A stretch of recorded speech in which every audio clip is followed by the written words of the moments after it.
Sudarlun jamaah calon haji Aceh yang tergabung dalam kelompok terbang atau Kloter 1 telah tiba di asrama haji embarkasi Aceh sebelum bertolak ke Bandara Internasional King Abdul Aziz Jeddah melalui Bandara Internasional Sultan Iskandar Muda, Blang Bintang, Aceh Besar.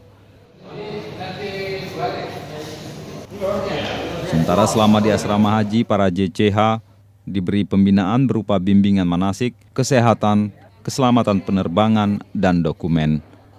Selanjutnya juga pembagian dokumen, gelang identitas, living cost, dana pengembalian biaya pembuatan paspor, serta pembinaan ketua regu dan ketua rombongan.